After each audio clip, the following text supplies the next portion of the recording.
Hello everyone. Daily current affair series में आज हम लोग देखेंगे 25 से 27 जनवरी 2023 के करंट अफेयर। तो आते हैं आज के पहले करंट अफेयर पे। पुलिस महानिदेशकों का 57वां सम्मेलन किस राज्य या केंद्र शासित प्रदेश में आयोजित किया गया? आपके पास ऑप्शन है नई दिल्ली, ऑप्शन बी है तेलंगाना, ऑप्शन सी है आंध्र प्रदेश, ऑप्शन डी है केरल। सही आंसर यहाँ पे क्या होगा?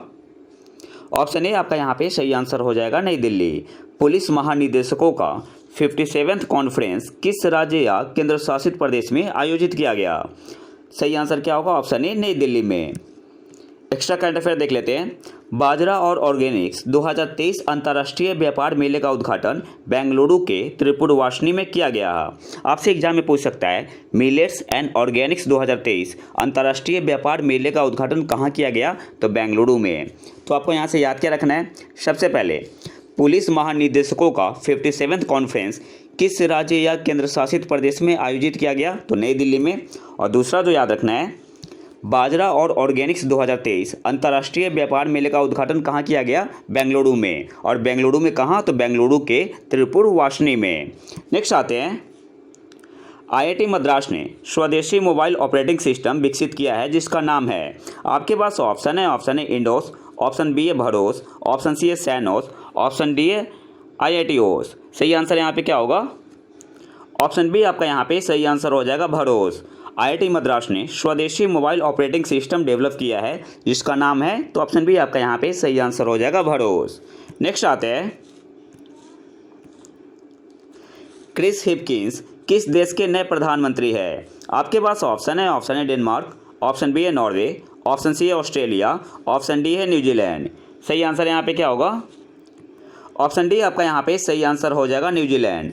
क्रिस हिपकिंस किस देश के नए प्रधानमंत्री है? तो ऑप्शन डी आपका यहाँ पे सही आंसर हो जाएगा न्यूजीलैंड। और इनकी पार्टी का नाम क्या है? Labour party. क्रिस हिपकिंस किस देश के नए प्रधानमंत्री है? न्यूजीलैंड के। और इनकी पार्टी का नाम है लेबर पार्टी। अगले क्वेश्चन पे आते हैं, स्पोर्ट्स गुड्स प्रमुख योनिक्स ने भारत में मैन्युफैक्चरिंग फुटप्रिंट का विस्तार किया। योनिक्स किस देश से संबंधित है? आपके पास ऑप्शन है यूएसए, ऑप्शन बी है यूएई, ऑप्शन सी है जापान, ऑप्शन डी है चीन। सही आंसर यहाँ पे क्या होगा? ऑप्शन सी आपका यहाँ पे सही आंसर हो जाएगा जापान। स्पोर्ट्स गुड्स प्रमुख योनिक्स ने भारत में मैन्युफैक्चरिंग फुटप्रिंट का विस्तार किया। योनिक्स किस देश से संबंधित है? तो ऑप्शन सी आपका यहाँ पे सही आंसर हो जाएगा जापान। नेक्स्ट आते हैं,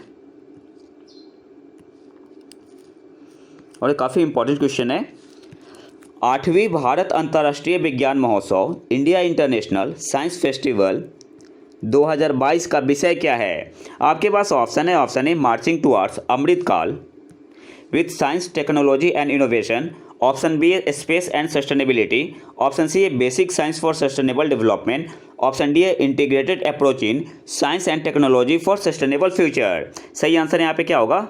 तो सबसे पहले ऑप्शन बी पे आते हैं, स्पेस एंड सस्टेनेबिलिटी। ये किसकी थीम है? वर्ल्ड स्पेस वीक की। वर्ल्ड स्पेस वीक कब से कब तक मनाते हैं? 4 अक्टूबर से 10 अक्टूबर के बीच। 10 अक्टूबर के बीच। तो स्पेस एंड सस्टेनेबिलिटी किसकी थीम है? वर्ल्ड स्पेस वीक 2022 की। और वर्ल्ड स्पेस वीक कब से कब तक मनाते हैं? तो 4 अक्टूबर से 10 अक्टूबर के बीच। ऑप्शन सी पे आते हैं, basic science for sustainable development. ये किसकी थीम है? World science day. World science day 2022 की थीम है। 2022 की थीम है। और कब मनाते हैं वर्ल्ड साइंस डे? 10 नवंबर को। 10 नवंबर को। ऑप्शन डी पे आते हैं, integrated approach in science and technology for sustainable future. ये किसकी थीम है? National science day. National science day 2022 की थीम क्या है? Integrated approach in science and technology for sustainable future. कब मनाते हैं? 28 फरवरी को। 28 फरवरी को। तो आपको याद क्या रखना है? स्पेस एंड सस्टेनेबिलिटी किसकी थीम है? वर्ल्ड स्पेस वीक 2022 की थीम है। कब से कब तक मनाते हैं? तो 4 अक्टूबर से 10 अक्टूबर के बीच। Basic science for sustainable development world science day की थीम है। वर्ल्ड साइंस डे 2022 की थीम है। कब मनाते हैं? 10 नवंबर को। Integrated approach in science and technology for sustainable future, ये किसकी थीम है? तो नेशनल साइंस डे 2022 की थीम है। कब मनाते हैं? 28 फरवरी को। तो यहाँ पे सही आंसर क्या होगा? ऑप्शन ए आपका यहाँ पे सही आंसर हो जाएगा marching towards Amritkaal with science technology and innovation. 8वीं भारत अंतर्राष्ट्रीय विज्ञान महोत्सव 2022 का विषय क्या है? तो ऑप्शन ए आपका यहाँ पे सही आंसर होगा marching towards Amritkaal with science technology and innovation. और ये हुआ कहाँ पे था? तो ये आपका हुआ था मध्य प्रदेश के भोपाल में 21 से 24 जनवरी 2023 तक। नेक्स्ट आते हैं, किस देश के राष्ट्रपति 74वें गणतंत्र दिवस के मुख्य अतिथि है? आपके पास ऑप्शन है, option A USA, option B है इजिप्ट, ऑप्शन सी है यूएई, ऑप्शन डी है न्यूजीलैंड। सही आंसर यहाँ पे क्या होगा? ऑप्शन बी आपका यहाँ पे सही आंसर हो जाएगा इजिप्ट। किस देश के राष्ट्रपति 74वें गणतंत्र दिवस के मुख्य अतिथि है? तो ऑप्शन बी आपका यहाँ पे सही आंसर होगा इजिप्ट के, और उनका नाम क्या था? अब्देल फतह अल सीसी। और इस बार की थीम क्या थी? रिपब्लिक डे की थीम क्या थी? जन भागीदारी। ये याद करना है, आपसे एग्जाम में पूछ सकता है। थीम क्या थी? रिपब्लिक डे की थीम क्या थी इस बार? जन भागीदारी। अब कुछ इंपॉर्टेंट पॉइंट देख लेते हैं। इंडिया और इजिप्ट के बीच bilateral trade between India and Egypt achieved a record high of $7.26 billion in 2021-22। तो जो 2021-22 में इंडिया और क्या बोलते हैं इजिप्ट के बीच जो बाइलेटरल ट्रेड है वो कितने का है? $7.26 बिलियन का है। और ट्रेड जो है फेयरली बैलेंस्ड है। इसका मतलब क्या हुआ? इंडिया एक्सपोर्ट करता है इजिप्ट को 3.74 बिलियन और 3.52 बिलियन इंपोर्ट करता है फ्रॉम इजिप्ट टू इंडिया। तो मतलब ट्रेड डिफिसिट कुछ ज़्यादा फ़र्क नहीं पड़ रहा है, इंपोर्ट और एक्सपोर्ट में कोई ज़्यादा फ़र्क नहीं है, इसलिए यहाँ पे मेंशन है फेयरली बैलेंस है। इसके अलावा आपको याद क्या रखना है? जो साइक्लोन 1 सैन्य अभ्यास है किसके बीच होता है? भारत और मिस्र के बीच होता है। और 2015 में मुख्य अतिथि कौन थे? बराक ओबामा थे। और 2018 में 69वें गणतंत्र दिवस में आसियान के सभी 10 सदस्य थे, वो थे। और 2021 और 22 में कोई नहीं था कोविड के कारण। तो ये इंपॉर्टेंट पॉइंट है, एग्जाम में पूछ सकता है। तो आपको यहाँ से याद क्या रखना है? सबसे पहले किस देश के राष्ट्रपति 74वें गणतंत्र दिवस के मुख्य अतिथि है? तो इजिप्ट के हैं। उनका नाम क्या है? तो अब्देल फतह अल सीसी नाम है। और इस बार की रिपब्लिक डे की थीम क्या है? तो जन भागीदारी। इसके अलावा जो इंडिया और इजिप्ट के बीच जो बाइलेटरल ट्रेड है वो कितने का है 2021-22 में? तो $7.26 बिलियन का। और ट्रेड क्या है? फेयरली बैलेंस है। With 3.74 billion Indian export to Egypt, भारत एक्सपोर्ट करता है इजिप्ट को, और 3.52 billion import from Egypt to India. तो ट्रेड डेफिसिट भी काफ़ी कम है। इसके अलावा साइक्लोन 1 जो सैन्य अभ्यास है किसके बीच होता है? तो इंडिया और इजिप्ट के बीच। अगले क्वेश्चन पे आते हैं। प्रधानमंत्री मोदी अंडमान और निकोबार के 21 द्वीपों का नाम किसके नाम पर रखेंगे? आपके पास ऑप्शन है, ऑप्शन ए परमवीर चक्र पुरस्कार विजेता, ऑप्शन बी है भारत रत्न पुरस्कार विजेता, ऑप्शन सी है शौर्य पुरस्कार विजेता, ऑप्शन डी है इनमें से कोई भी नहीं। सही आंसर यहाँ पे क्या होगा? ऑप्शन ए आपका यहाँ पे सही आंसर हो जाएगा परमवीर चक्र पुरस्कार विजेता पर। प्रधानमंत्री मोदी अंडमान और निकोबार के 21 द्वीपों का नाम किसके नाम पर रखेंगे? तो ऑप्शन ए आपका यहाँ पे सही आंसर होगा परमवीर चक्र पुरस्कार विजेता पर। यहाँ पे मैंने डिटेल में दिया हुआ है, आप पीडीएफ में इसे पूरा अच्छे से पढ़ सकते हैं। और एक्स्ट्रा करंट अफेयर देख लेते हैं।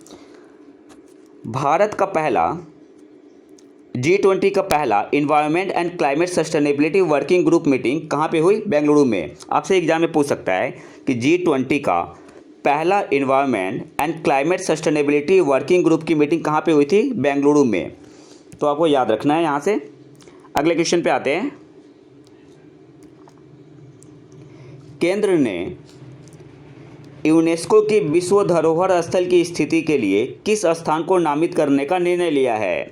आपके पास ऑप्शन है, ऑप्शन ए असम के चराईदेव मैदान, ऑप्शन बी है कांवरताल झील, ऑप्शन सी है both A and B, option D है इनमें से कोई भी नहीं। सही आंसर यहाँ पे क्या होगा? ऑप्शन ए आपका यहाँ पे सही आंसर हो जाएगा असम के चराईदेव मैदान। केंद्र ने यूनेस्को की विश्व धरोहर स्थल वर्ल्ड हेरिटेज साइट की स्थिति के लिए किस स्थान को नामित करने का निर्णय लिया है? तो ऑप्शन ए आपका यहाँ पे सही आंसर हो जाएगा असम के चराईदेव मैदान। अब कुछ इंपॉर्टेंट पॉइंट देख लेते हैं यहाँ से, और ये अहोम किंगडम से संबंधित है। जो असम का चराईदेव मैदान है या मैदाम्स बोलते हैं, ये किससे संबंधित है? अहोम किंगडम से। अब कुछ इंपॉर्टेंट पॉइंट देख लेते हैं। वर्ष 2023-24 के लिए यूनेस्को की विश्व धरोहर स्थल वर्ल्ड हेरिटेज साइट के रूप में विचार के लिए असम के चराईदेव मैदान को भारत के एकमात्र नामांकन के रूप में अंतिम रूप दिया गया है। तो आपको ईयर भी याद करना है, किसके लिए? वर्ष 2023-24 के लिए। वर्तमान में कितने वर्ल्ड हेरिटेज साइट है इंडिया में? तो भारत में वर्तमान में 40 यूनेस्को विश्व धरोहर स्थल है। तो 40वां कौन सा है? तो गुजरात में हड़प्पा शहर धोलावीरा है। और असम में जो पहले से 2 वर्ल्ड हेरिटेज साइट है वो कौन से है? तो एक तो है काजीरंगा राष्ट्रीय उद्यान और दूसरा है मानस राष्ट्रीय उद्यान। तो भारत में total world heritage site UNESCO का कितना है? 40 है। 40वां कौन सा था? तो गुजरात में हड़प्पा शहर है, धोलावीरा है। और असम में जो 2 पहले से वर्ल्ड हेरिटेज साइट है वो कौन से है? एक तो काजीरंगा राष्ट्रीय उद्यान है और दूसरा है आपका मानस राष्ट्रीय उद्यान। कर्नाटक में बेलूर, हेलेवीड और सोमनाथपुरा के होयसल मंदिर पिछले साल जनवरी में वर्ष 2022-23 के लिए विश्व विरासत के रूप में विचार के लिए भारत का नामांकन था और जिसका रिजल्ट आने वाला है इस साल जून या जुलाई में। तो दोनों में डिफरेंस आपको पता होना चाहिए। वर्ष 2022-23 के लिए बेलूर, हेलेवीड और सोमनाथपुरा के होयसल मंदिर गए थे नॉमिनेशन में। और 2023-24 के लिए कौन गया हुआ है? 2023-24 के लिए गया हुआ है असम का चराईदेव मैदान। इसके अलावा एक इम्पॉर्टेंट पॉइंट है, यहाँ से क्वेश्चन आने वाले यूपीएससी या स्टेट पीसीएस में पूछ सकता है, आपसे एग्जाम में पूछ सकता है कि हाल ही में कौन से वर्ल्ड हेरिटेज साइट को डीलिस्टेड किया गया था यूनेस्को पैनल के द्वारा? तो लिवरपूल को। हाल ही में यूनेस्को के द्वारा कौन से वर्ल्ड हेरिटेज साइट को डीलिस्टेड किया गया था, मतलब लिस्ट से निकाला गया था? तो लिवरपूल को। और जो पहला स्थान था, पहला वेन्यू था जिसे डीलिस्टेड किया गया था यूनेस्को पैनल के द्वारा, वो कौन सा था? तो अरेबियन ऑरिक्स सेंचुरी। कहाँ पे है? ओमान में। और इसे कब किया गया था? 2007 में। और जो दूसरा रिमूव किया गया था वो आपका था एल्ब वैली। कहाँ पे? जर्मनी में। और एक कब किया गया था? 2009 में। तो पहला किया गया था 2007 में। किसे किया गया था? अरेबियन ऑरिक्स सेंचुरी को। कौन से देश में? ओमान में। दूसरा किया गया था 2009 में एल्ब वैली, जो कि कहाँ पे? जर्मनी में। और हाल ही में किया गया है 2022 में या 2021 के लास्ट में हुआ है शायद। कौन सा है? लिवरपूल को डीलिस्टेड किया गया है वर्ल्ड हेरिटेज साइट से। किसने किया है? यूनेस्को पैनल ने। तो एक बार और रिवीजन देख लेते हैं। सबसे पहले केंद्र ने यूनेस्को की विश्व धरोहर स्थल वर्ल्ड हेरिटेज साइट की स्थिति के लिए किस स्थान को नामित करने का निर्णय लिया है? तो असम के चराईदेव मैदान। कौन से ईयर के लिए? 2023-24 के लिए। भारत में कितने वर्ल्ड हेरिटेज साइट है? तो 40 है। 40वां कौन सा था? धोलावीरा। और असम में जो पहले से 2 स्थल है वर्ल्ड हेरिटेज साइट है, अभी तो नामांकन हुआ है, और असम में पहले से 2 वर्ल्ड हेरिटेज साइट है। कौन सा है? काजीरंगा राष्ट्रीय उद्यान और मानस राष्ट्रीय उद्यान। और वर्ष 2022-23 के लिए कौन नॉमिनेटेड है? तो कर्नाटक में बेलूर, हेलेवीड और सोमनाथपुरा के होयसल मंदिर। और हाल ही में किसे डीलिस्टेड किया गया है? कौन से वर्ल्ड हेरिटेज साइट को यूनेस्को पैनल के द्वारा? तो लिवरपूल को। पहला कौन सा था? तो अरेबियन ऑरिक्स सेंचुरी ओमान में। कब किया गया था? 2007 में। और दूसरा कौन सा था? 2009 में किया गया था, डीलिस्टेड, रिमूव किया गया था वर्ल्ड हेरिटेज साइट के लिस्ट से। तो एल्ब वैली। कहाँ पे? जर्मनी में। अगले क्वेश्चन पे आते हैं। भारत की राष्ट्रपति श्रीमती द्रौपदी मुर्मू ने कितने असाधारण बच्चों को प्रधानमंत्री राष्ट्रीय बाल पुरस्कार 2023 प्रदान की? आपके पास ऑप्शन है। ऑप्शन है 11, ऑप्शन बी है 18, ऑप्शन सी है 20, ऑप्शन डी है 25। सही आंसर क्या होगा? ऑप्शन ए आपका यहाँ पे सही आंसर हो जाएगा 11। भारत के राष्ट्रपति श्रीमती द्रौपदी मुर्मू जी ने कितने असाधारण बच्चों को प्रधानमंत्री राष्ट्रीय बाल पुरस्कार 2023 प्रदान की? तो ऑप्शन ए आपका यहाँ पे सही आंसर होगा 11। अब कुछ इंपॉर्टेंट पॉइंट देख लेते हैं। ये जो 11 बच्चों को मिला है पुरस्कार, कितने कैटेगरी में? 6 कैटेगरी में, इन 6 कैटेगरी, जिसमें 6 लड़के हैं और 5 लड़कियां हैं। तो भी याद रखना है, जो 11 बच्चों को मिला है प्रधानमंत्री राष्ट्रीय बाल पुरस्कार, इनमें 6 लड़के हैं और 5 लड़कियां हैं। और जो ये अवार्ड दिया जाता है ना, ये दिया जाता है 5 से 18 साल के बच्चों को। एज ग्रुप कितना होना चाहिए? 5 से 18 साल। और वो 6 कैटेगरी कौन सी है? Art and culture, bravery, innovation, scholastic, social service and sports. तो एक बार और डिवीजन देख लेते हैं। यहाँ पे क्या क्या याद रखना है हमें। भारत के राष्ट्रपति श्रीमती द्रौपदी मुर्मू ने कितने असाधारण बच्चों को प्रधानमंत्री राष्ट्रीय बाल पुरस्कार 2023 प्रदान की? तो 11। कितने कैटेगरी में? 6 कैटेगरी में, जिसमें 6 लड़के हैं, 5 लड़कियां हैं। और एज ग्रुप क्या होना चाहिए, तो 5 से 18 साल के बच्चों को मिलता है। कैटेगरी कौन सी है, art and culture, bravery, innovation, scholastic, social service and sports. अगले क्वेश्चन पे आते हैं। किस राज्य के मुख्यमंत्री और केंद्रीय विज्ञान और प्रौद्योगिकी मंत्री डॉक्टर जितेंद्र सिंह ने किस शहर में इंडिया इंटरनेशनल साइंस फेस्टिवल 2022 का उद्घाटन किया? तो इस क्वेश्चन को हमने पहले ही देख लिया है। सही आंसर यहाँ पे क्या होगा, तो कहाँ पे हुआ था, मध्य प्रदेश में। तो मध्य प्रदेश के मुख्यमंत्री ने किया होगा और जगह कौन सी है, तो भोपाल। तो ऑप्शन सी आपका यहाँ पे सही आंसर होगा, मध्य प्रदेश और भोपाल। किस राज्य के मुख्यमंत्री और केंद्रीय विज्ञान और प्रौद्योगिकी मंत्री डॉक्टर जितेंद्र सिंह ने किस शहर में इंडिया इंटरनेशनल साइंस फेस्टिवल 2022 का उद्घाटन किया? तो मध्य प्रदेश के मुख्यमंत्री और शहर कौन सा है, भोपाल। तो ऑप्शन सी आपका यहाँ पे सही आंसर होगा। अगले क्वेश्चन पे आते हैं। यूनेस्को ने 2023 अंतर्राष्ट्रीय शिक्षा दिवस किस देश की लड़कियों और महिलाओं को समर्पित किया? आपके पास ऑप्शन है, option A Nepal, option B है भूटान, ऑप्शन सी है भारत, ऑप्शन डी है अफगानिस्तान। सही आंसर यहाँ पे क्या होगा, ऑप्शन डी आपका यहाँ पे सही आंसर हो जाएगा, अफगानिस्तान। यूनेस्को ने 2023 अंतर्राष्ट्रीय शिक्षा दिवस किस देश की लड़कियों और महिलाओं को समर्पित किया? तो ऑप्शन डी आपका यहाँ पे सही आंसर हो जाएगा, अफगानिस्तान। अच्छा, इंटरनेशनल डे ऑफ एजुकेशन कब मनाते हैं? 24 जनवरी को। इंटरनेशनल डे ऑफ एजुकेशन कब मनाते हैं? 24 जनवरी को। और इस बार की इसकी थीम क्या है? To invest in people, prioritise education. International day of education कब मनाते हैं? 24 जनवरी को। और इस बार की इसकी थीम है to invest in people, prioritise education. और किस देश की लड़कियों और महिलाओं को समर्पित किया गया है यूनेस्को के द्वारा? तो अफगानिस्तान। अगले क्वेश्चन पे आते हैं। किस भारतीय सेना ने ऑपरेशन अलर्ट अभ्यास शुरू किया?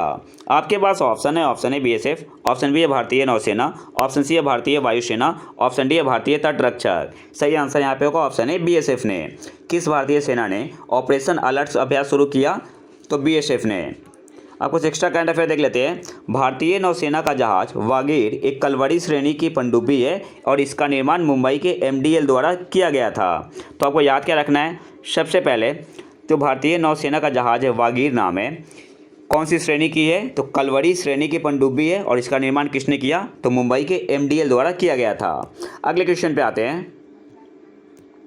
सरकार ने नेताजी सुभाष चंद्र बोस की 125वीं जयंती मनाने के लिए किस दिन को पराक्रम दिवस घोषित किया गया है? या सिंपली आपको यही बताना है कि पराक्रम दिवस कब मनाते हैं। आपके पास ऑप्शन है, ऑप्शन ए 25 जनवरी, ऑप्शन बी है 23 जनवरी, ऑप्शन सी 28 जनवरी, ऑप्शन डी है 13 जनवरी। सही आंसर क्या होगा? ऑप्शन बी आपका यहाँ पे सही आंसर हो जाएगा 23 जनवरी को। अगले क्वेश्चन पे आते हैं।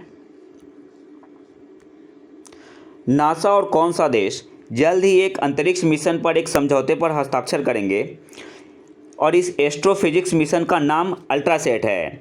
नासा और कौन सा देश जल्द ही एक अंतरिक्ष मिशन पर एक समझौते पर हस्ताक्षर करेंगे और इस जो मिशन है, इस मिशन का नाम है अल्ट्रासैट। आपके पास ऑप्शन है, option A Israel, option B है भारत, ऑप्शन सी है यूएई, ऑप्शन डी है दक्षिण कोरिया।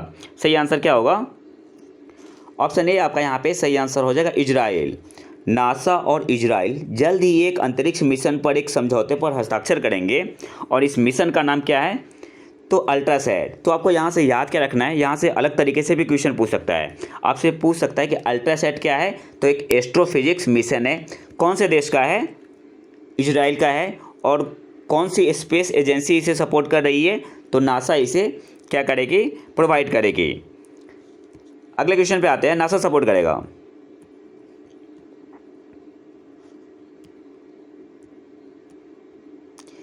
इम्यून इम्प्रिंटिंग क्या है? आपके पास ऑप्शन है, option A type of computer software, option B है it is a phenomenon occurring in the human body, option C है the term used in economics, option D है नन ऑफ द अबव।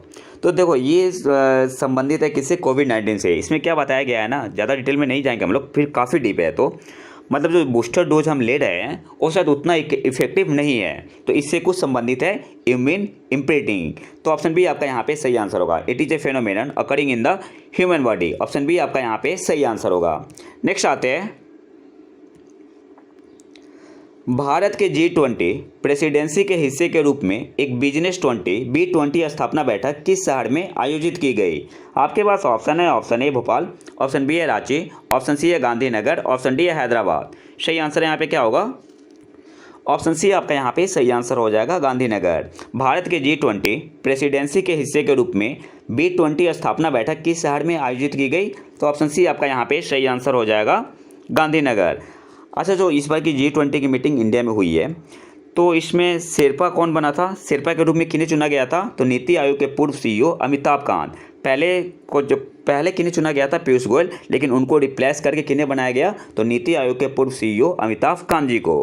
अगले question पे आते हैं। भारत हर साल राष्ट्रीय बालिका दिवस नेशनल गर्ल चाइल्ड डे किस दिन मनाता है? आपके पास ऑप्शन है, ऑप्शन है 24 जनवरी, ऑप्शन बी है 26 जनवरी, ऑप्शन सी है 14 जनवरी, ऑप्शन डी है 16 जनवरी। सही आंसर यहाँ पे क्या होगा? ऑप्शन ए आपका यहाँ पे सही आंसर हो जाएगा, 24 जनवरी को। भारत हर साल राष्ट्रीय बालिका दिवस किस दिन मनाता है? तो ऑप्शन ए आपका यहाँ पे सही आंसर होगा, 24 जनवरी को। और इंटरनेशनल गर्ल चाइल्ड डे कब मनाते हैं? 11 अक्टूबर को। नेशनल गर्ल चाइल्ड डे 24 जनवरी, इंटरनेशनल गर्ल चाइल्ड डे 11 अक्टूबर। अगले क्वेश्चन पे आते हैं। किस मंत्रालय और ITDC India tourism development cooperation ने चिकित्सा मूल्य यात्रा को बढ़ावा देने के लिए एक समझौते पर हस्ताक्षर किए? आपके पास ऑप्शन है, ऑप्शन ए गृह मंत्रालय, ऑप्शन बी आयुष मंत्रालय, ऑप्शन सी है सहकारिता मंत्रालय, ऑप्शन डी है संस्कृति मंत्रालय। सही आंसर यहाँ पे क्या होगा? ऑप्शन बी आपका यहाँ पे सही आंसर होगा, आयुष मंत्रालय। किस मंत्रालय और इंडिया टूरिज्म डेवलपमेंट कॉरपोरेशन ने चिकित्सा मूल्य यात्रा को बढ़ावा देने के लिए एक समझौते पर हस्ताक्षर किए? तो ऑप्शन बी आपका यहाँ पे सही आंसर होगा, आयुष मंत्रालय ने। अगले क्वेश्चन पे आते हैं। PM मोदी ने अपने आवास पर किस कार्यक्रम के तहत चुने गए युवाओं से बातचीत की? आपके पास ऑप्शन है, option A know your leader, option B है know your country, option C है know your state, option D है नन ऑफ दीज। सही आंसर क्या होगा? ऑप्शन ए आपका यहाँ पे सही आंसर हो जाएगा, no your leader. PM Modi ने अपने आवास पर किस कार्यक्रम के तहत चुने गए युवाओं से बातचीत की? तो ऑप्शन ए आपका यहाँ पे सही आंसर होगा, नो योर लीडर। अगले क्वेश्चन पे आते हैं। रूस और किस देश ने जैसे को तैसा की चाल टिट फॉर टैट मूव में एक दूसरे के देशों के राजदूतों को निष्कासित कर दिया? आपके पास ऑप्शन है, option A Bharat, option B है चीन, ऑप्शन सी है नॉर्वे, ऑप्शन डी है एस्टोनिया। तो देखो, भारत तो होगा नहीं, दोस्ती है। चीन के साथ भी अच्छे संबंध है रसिया के, चीन भी नहीं होगा। तो सही आंसर यहाँ पे क्या होगा? Option D Estonia. रूस और किस देश ने टिट फॉर टैट मूव में एक दूसरे के देशों के राजदूतों को निष्कासित कर दिया? तो ऑप्शन डी आपका यहाँ पे सही आंसर होगा, एस्टोनिया। और आज के आखिरी करंट अफेयर बात, अच्छा कुछ एक्स्ट्रा करंट अफेयर है वो देख लेते हैं। अमेजन ने लॉन्च किया है air freight service in India. आपसे एग्जाम में पूछ सकता है कि अभी हाल ही में किस कंपनी ने एयर फ्रेट सर्विस शुरू किया है भारत में? तो अमेजन ने किया है। और अमेजन ने किसके साथ टाइप किया है? तो क्विकजेट कार्गो एयरलाइन के साथ, क्विकजेट कार्गो एयरलाइन के साथ। और आज के आखिरी करंट अफेयर पे आते हैं। भारत के मुख्य चुनाव आयुक्त राजीव कुमार ने हाल ही में एक अंतर्राष्ट्रीय सम्मेलन का उद्घाटन किया। सम्मेलन किस विषय के तहत आयोजित किया गया था? आपके पास ऑप्शन है, option A technology development and career, option B है use of technology and election integrity, option C है fair election with the help of technology, option D है नन ऑफ द अबव। सही आंसर यहाँ पे क्या होगा? Option B आपका यहाँ पे सही आंसर हो जाएगा, use of technology and election integrity. Bharat के मुख्य चुनाव आयुक्त राजीव कुमार ने हाल ही में एक अंतर्राष्ट्रीय सम्मेलन का उद्घाटन किया। सम्मेलन किस विषय के तहत आयोजित किया गया था? तो ऑप्शन बी आपका यहाँ पे सही आंसर हो जाएगा, use of technology and election integrity. यहाँ पे मैंने PIB से लिया है। ECI election commission of India to host the second international conference on use of technology and election integrity as the lead for the cohort on election integrity. सोच क्या है? PIB cohort. तो ये तो था हमारा आज का लेक्चर। अगर आपको इसका PDF चाहिए तो आप हमारे टेलीग्राम चैनल प्रतीक IQ को ज्वाइन कर सकते हैं। और अगर वीडियो पसंद आए तो लाइक करें और चैनल को सब्सक्राइब जरूर कर लें। मिलते हैं नए वीडियो में नए टॉपिक के साथ, तब तक के लिए नमस्कार, जय हिंद।